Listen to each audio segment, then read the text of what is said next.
Euzubillahimineşşeytanirracim. Bismillahirrahmanirrahim. Elhamdülillah ve salatu ve selamu ala Resulina Muhammedin ve ala alihi ve ashabihi ecmaîn. Esselamu aleyküm ve rahmetullahi ve berekatuhu. Kadırlı mümin Müslüman doğanlarım, ağalarım ve inilerim, ayal doğanlarım, insan ağlar.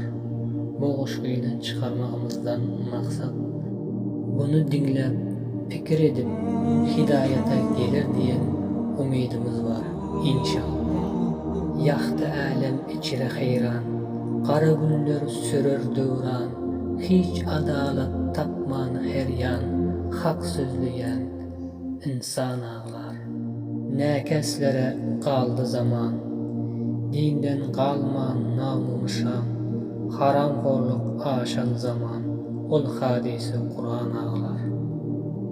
Belin dağı daş bezilen, hemmi aleme bakar hayran, ey kendinden aşan insan, etmişinden asman ağlar.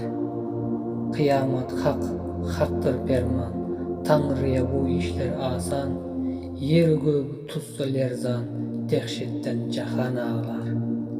Ayaklarda kalman darman, varsa hemme mahşer tamam.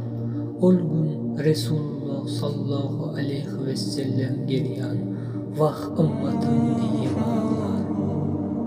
Ol gün Tanrı yalnız soltar, hak birle olsa mizan, salih benne bolur şadan, emma dinsiz insan ağlar. Kalbi egri, sözü yalan, gâh kâfiru, gâh Müslüman, özün aldar, ol beguman, erte bir gün nadan ağlar. Belki Rabbim Kadir Rahman, berendir tenine can, dirilikte etkin iman, hovluk, ganimat, imkan ağlar. Bu gaflatın biter haçan, ehli İslam inni oyan, kaygıyım sana bolup her an, bu dehşetten kerven ağlar. Tarihinden yakşı ayan, öz dinindedin rovan, näme boldu bugün pinhan, kalbi dolu arman ağlar.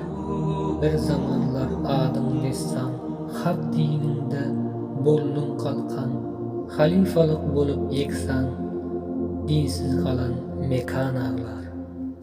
Din birle alem parlan, pak dinin yetsin her yan, dünya ehli tutup toyan, Müslim dili yassa ağlar.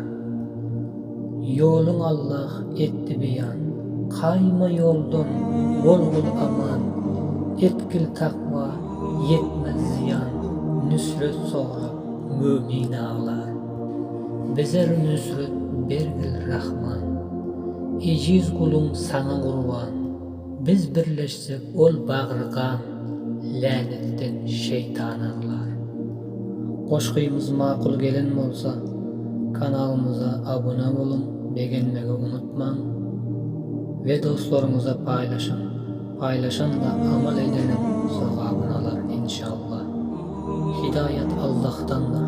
Allah hemmemizi doğru yola hidayet etsin. Doğru yoldakları da hidayetinden adaştırmasın. Cehennem azabından bizleri korusun. Esselamu aleyküm ve rahmetullahi ve berekatuhu.